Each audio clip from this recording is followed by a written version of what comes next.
अजीत पवार का plane crash होने से बच सकता था, लेकिन कोई गंभीर परिस्थितियों की वजह से ऐसा नहीं हो पाया। 28 जनवरी 2026 को मुंबई से बारामती जा रहे लेयर जेट विमान में महाराष्ट्र के मुख्यमंत्री अजीत पवार सहित 5 लोग भी मारे गए। जी दोस्तों, 5 लोग भी मारे गए हैं। शुरुआती जांच से पता चला कि हादसा टाला जा सकता था अगर कुछ बुनियादी सुरक्षा उपाय मौजूद होते तो।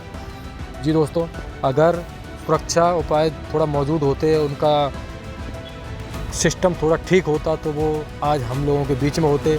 इस तरह से हमारे कितने मुख्यमंत्री कितने लोग हमारे प्लेन क्रैश में मारे जाते दोस्तों, सिर्फ छोटी सी चूक की वजह से, छोटी सी लापरवाही की वजह से ऐसा होता है हम लोगों के। तो दोस्तों, कहीं ना कहीं हमें लगता है कि सिस्टम भी इतना ख़राब हो चुका है कि कोई सोच समझ के कोई काम नहीं करता है। दोस्तों, जिस जेट में अजीत पवार जी जा रहे थे वो जेट 16 साल पुराना था, रिपेयर किया हुआ था, लेकिन कंपनी का दावा था कि कोई तकनीकी खराबी नहीं है।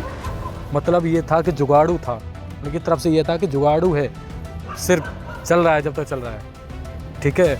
लेकिन न्यू नहीं था, उनका कोई भरोसा नहीं था, सिर्फ इतना था कि सिर्फ हाँ कोई तकनीकी खराबी नहीं है।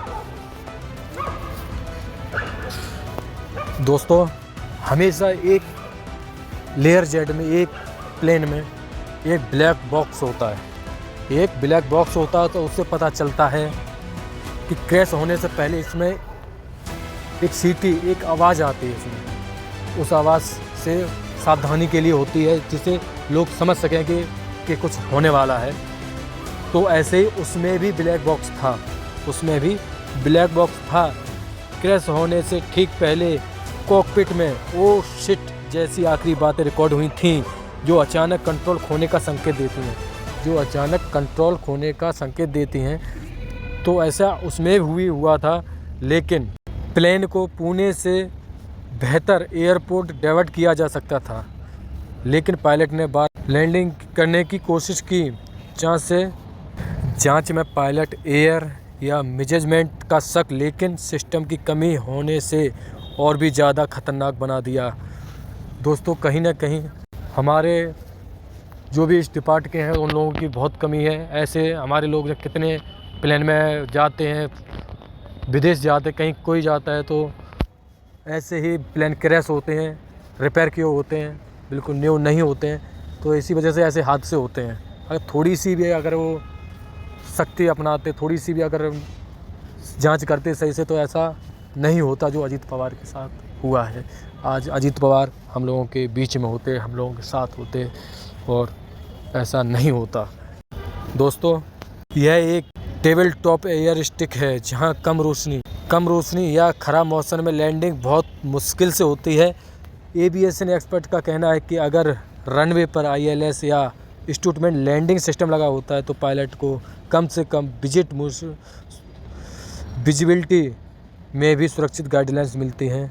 देखिए कुछ तस्वीरें हैं कि किस तरह से प्लेन क्रैश हुआ, किस तरह से जल के राख हो गया, किसी की हड्डियां, किसी को कुछ भी नहीं मिला उनमें। अजीत पवार की मृत्यु का सिर्फ एक ही सबसे पता चला कि ये अजीत पवार की मृत्यु है कि उनकी हाथ में सिर्फ एक घड़ी पहने हुए थे रोलेक्स की, वो रोलेक्स की घड़ी से पहचान हुई कि ये अजीत पवार का शरीर है, ये अजीत पवार का ही सब है, उससे पता चला।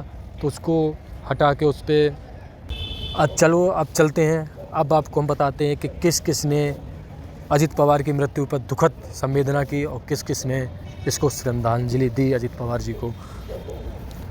हमारे प्रधानमंत्री नरेंद्र मोदी, जिन्होंने उनके रसद पवार के पास कॉल करके, उनके भतीजे के पास कॉल करके उन्हें पूछा, अजीत पवार के निधन होने की शॉकिंग दुखद बताया और जनसेवा की तारीफ़ की, परिवार के प्रति गहरी संवेदना की।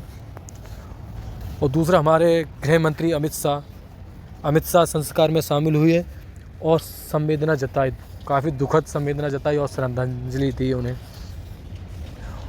अखिलेश यादव जी भी वहाँ पर पहुँचे और उन्हें भी दुखद बताया और श्रद्धांजलि दी। आपने देखा किस तरह से ये सारा हो रहा है। तो दोस्तों, हमको अब हम मिलते हैं अगले न्यूज़ में, लेटेस्ट न्यूज़ में। आगे क्या होता है सारी जानकारी हम आपको बताएंगे। अगर हमारी वीडियो आपको अच्छी लगी या जानकारी अच्छी लगी है तो वीडियो को लाइक करें और चैनल को सब्सक्राइब भी कर लें। लेटेस्ट न्यूज़ जो भी हमारे देश में, जो भी हमारे राज्य में, जो भी हमारे गांव में और जो भी कुछ भी होता है तो हम सारी जानकारी हम आप लोगों को देंगे। तो अगर हमारी वीडियो अच्छी लगी तो लाइक करें, कमेंट करें और चैनल को सब्सक्राइब भी कर लें। तब तक के लिए जय हिंद, जय भारत।